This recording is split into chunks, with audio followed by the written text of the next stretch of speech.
मित्रों, नव चेतना YouTube channel में आपका हार्दिक अभिनंदन है। मैं अमरीश कुमार श्रीवास्तव आज आपके लिए मध्य प्रदेश के चौथे मुख्यमंत्री माननीय द्वारका प्रसाद मिश्रा के बारे में बात करेंगे। द्वारका प्रसाद मिश्रा जी का जन्म 5 अगस्त 1901 में उत्तर प्रदेश के उन्नाव जिले में हुआ था। उन्नाव जिले का पठारी गांव था। इनके पिता का नाम पंडित अयोध्या प्रसाद था और इनकी माता का नाम रमा देवी था। ये बहुत पंडित परिवार में इनका जन्म हुआ था, मगर इनके जन्म के कुछ समय बाद ही इनके पिताजी रायपुर आकर ठेकेदारी का कार्य करने लगे और यहीं इनकी प्राथमिक शिक्षा या प्राइमरी शिक्षा इनकी यहीं पूरी हुई। इसके बाद ये कानपुर चले गए। इन्होंने कुछ शिक्षा कानपुर से प्राप्त की। जबलपुर आए, कुछ शिक्षा इन्होंने जबलपुर से प्राप्त की। उसके बाद ये इलाहाबाद से इन्होंने बीए किया और वहां से लॉ की डिग्री प्राप्त करके ये वकील बन गए, पर इन्होंने प्रैक्टिस नहीं की। ये ऐसे नेता थे जो कि नेहरू जी के संपर्क में आए, नेहरू जी के पिताजी के संपर्क में आए। मोतीलाल नेहरू जी के साथ इन्होंने काम किया। वो मोतीलाल नेहरू को अपना गुरु मानते थे।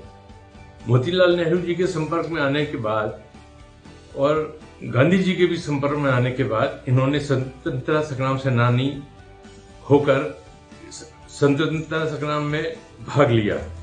ये कई बार जेल गए और इन्होंने 1932 में जेल गए, फिर उसके बाद ये 1940 में जेल गए। भारत छोड़ो आंदोलन के वक्त 1942 में ये पुनः जेल गए और इन्होंने जेल से एक कृष्णायन करके महाकाव्य लिखा। ये लेखक भी बहुत अच्छे थे, ये पत्रकार थे, ये बुद्धिजीवी थे और ये साहित्यकार थे, वकील थे। तो इन्होंने कृष्णायन लिखा, जो जिसमें कृष्णायन में कृष्ण भगवान के जन्म से लेके उनका स्वर्ग में प्रवेश तक की कथा है पूरी। वो आज भी प्रचलित है और लोगों को आज भी वो बहुत पसंद आती है। जेल में रहते हुए इन्होंने कई कर्मठ काम किए, कई और भी किताबें लिखी और इनका नाम काफी ऊपर हो गया। ये बहुत शौकीन तबीयत के थे।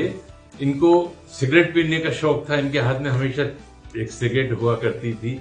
ये ब्रिज खेलने का इनको शौक था। इनको कुत्ते पालने का शौक था और इनको पढ़ने और लिखने का भी बहुत ज्यादा शौक था।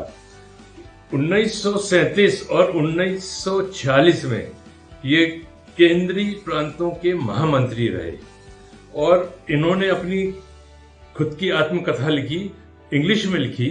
इनके पास इंग्लिश, हिंदी, संस्कृत और उर्दू की कमांड थी। ये उसमें महारत उनको हासिल थी चारों विषयों में, चारों सब्जेक्ट पे।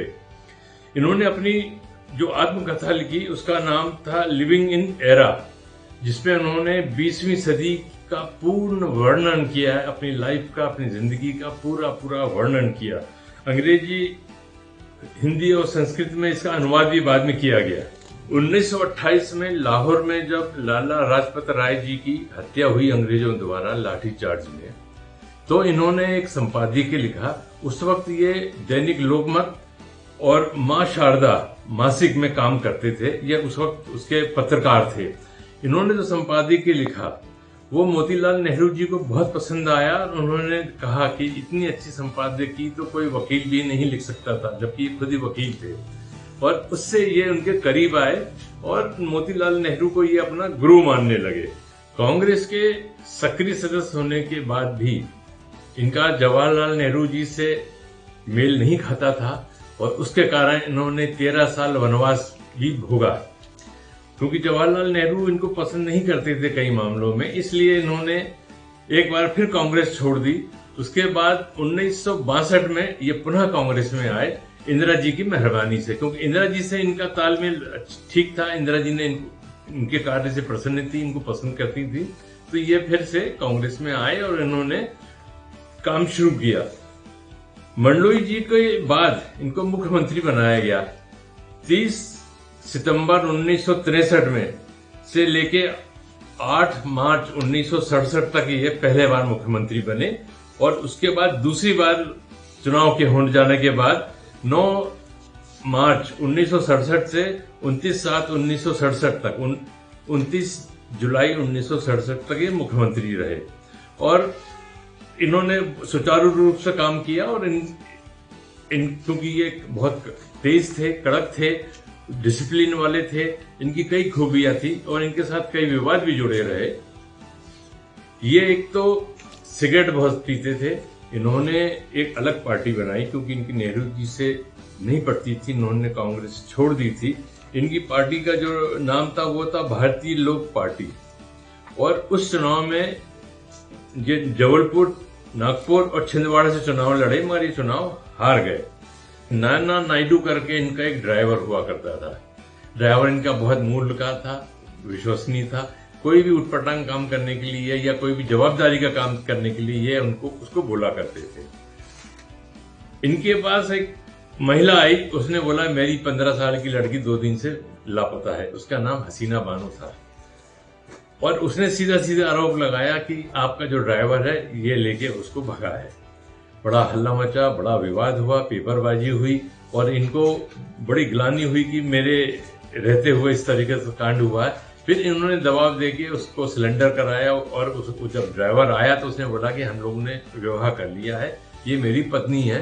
तो मामला फिर दब गया, रफा दफा हो गया।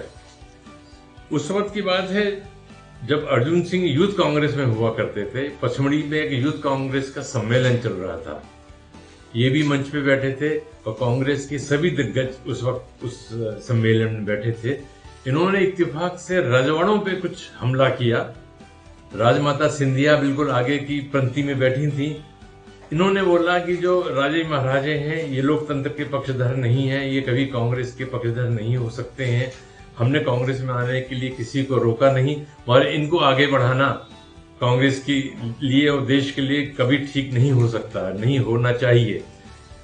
ये बात सुन के राजमाता सिंधिया के दिमाग में या उनके मन में बड़ा ठेस लगी उनको और उन्होंने कहा कहीं कि ये वाक्य जो उन्होंने बोला ये हवा में नहीं जाने दूंगी मैं। और यहीं से उनके मन में इनके लिए भयंकर विरोध शुरू हुआ और इन्होंने उनके हर मामले में विरोध करना शुरू कर दिया। एक बार ग्वालियर में जहां इनका प्रभाव क्षेत्र था, छात्रों का एक आंदोलन चल रहा था, पुलिस ने गोली चला दी और कुछ लोगों को गोली लग भी गई। राजमाता सिंधिया उस बारे में बात करने इनके ऑफिस में आई, तब ये मुख्यमंत्री बन गए थे। इनकी आदत थी कि कोई भी महिला आती थी तो वो उठ के खड़े हो जाते थे, मगर राजमाता को आना था तो ये उठ के अपने अंदर वाले रूम में चले गए और जब राजमाता आके बैठ गई तो ये बाहर आए। कहने का मतलब ये है कि इन्होंने उनको सम्मान दिया, मगर उन्होंने ये बता दिया उनको कि उन्होंने अपनी प्रेस्टीज या अपनी हेकड़ी कम नहीं की, कहने का मतलब मेरा। उसके बाद उन्होंने बात की और सीधे कहा कि अगर आप छात्रों की बात लेके आई हैं तो कृपया इस बारे में अपन कोई बात नहीं कर सकते। शास्त्री जी के देहांत के बाद इंदिरा जी ने इनको फोन किया और इनको बोला कि ऐसा ऐसा हो गया है, आप तुरंत दिल्ली पहुंचे। ये दिल्ली गए, सब मुख्यमंत्रियों की बैठक हुई। ये चाहते थे कि इंदिरा जी प्रधानमंत्री बन जाए, इन्होंने पूरी लॉबिंग की उसके लिए। और उस वक्त जो कांग्रेस अध्यक्ष थे वो कामराज नाडर थे, उनकी भी सहानुभूति इंदिरा जी की तरफ थी। वोटिंग हुई और इंदिरा जी जीत गई और फिर से भारत देश में पहली महिला प्रधानमंत्री बन गई। मगर इनके साथ इनको चाणक्य कहा जाता था। ये इंदिरा जी की सलाहकार थे, मगर संजय गांधी से इनका मेल नहीं खा रहा था। इन्होंने एक जगह कहा भी कि मैंने मोतीलाल नेहरू जी के साथ काम किया, मैं उनको गुरु मानता हूं, अब मैं इनको कैसे मान सम्मान दूं या कैसे मानूं, ये तो मेरे से बहुत उम्र में छोटे हैं। इस कारण वो धीरे धीरे अलग हो गए। 1972 में ये इंदिरा जी का साथ छोड़ करके चले गए। उसके बाद फिर से वक्त आया, नेहरू जी, इंदिरा जी की हत्या हो गई, संजय जी की भी डेथ हो गई और राजीव गांधी इस देश के जब प्राइम मिनिस्टर बने तो जब वो विवादों में फंसे, अपने कठिन समय में थे, तो अर्जुन सिंह ने उनसे सलाह दी कि आप उनको क्यों नहीं बुला लेते, उनसे सलाह लीजिए। तो उन्होंने अर्जुन सिंह जी के कहने पे इनको बुलाया और ये फिर एक बार दिल्ली आके राजू जी का साथ देने लगे, राजू जी के सलाहकार बन गए। इनके साथ एक विवाद और है, जब ये मुख्यमंत्री थे तो एक गुलाबी चना कांड हुआ जिसपे इनके ऊपर भ्रष्टाचार के आरोप लगे। गुलाबी चना कांड जो था वो इन्होंने चुनाव से पहले गुलाबी चने का निर्यात करने का आदेश दे दिया व्यापारियों को, और उसके एवज में उन्होंने कुछ पैसे चाहे, मगर ये हल्ला मच गया और ये इससे इनका नाम बहुत ज्यादा खराब हुआ। मगर उस वक्त के खाद्य मंत्री थे गौतम शर्मा। कुछ गौतम शर्मा की भी गलती थी और ये मामला जो था तूल पकड़ गया और विधानसभा में इसके पीछे बहुत हंगामा हुआ। ये मुख्यमंत्री थे, इनके खिलाफ एक चुनाव याचिका दायर की गई और चुनाव याचिका जो थी कमल नारायण शर्मा जी ने की, जो इनसे चुनाव हारे थे। केवल 249 रुपए 72 पैसे के पीछे ये चुनाव याचिका हार गए और मुख्यमंत्री पद इनको छोड़ना पड़ा।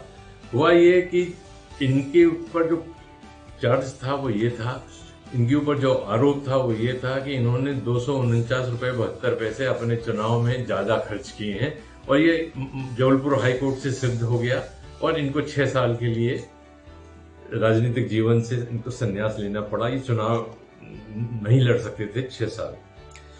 इसी बीच जब ये दिल्ली में पहुंचे, दिल्ली में रहने लगे, तो ये बीमार पड़ गए और इनका 15,000 रुपए का बिल कांग्रेस सरकार ने दिया, जिसपे बहुत ज्यादा विवाद हुआ।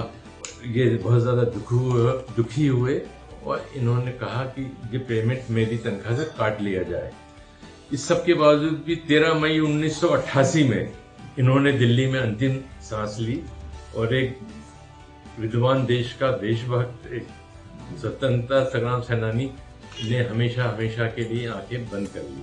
मित्रों, अगर ये मेरा चैनल आपको पसंद आया हो तो कृपया लाइक करें, सब्सक्राइब करें ताकि मेरा उत्साह बढ़ सके। धन्यवाद।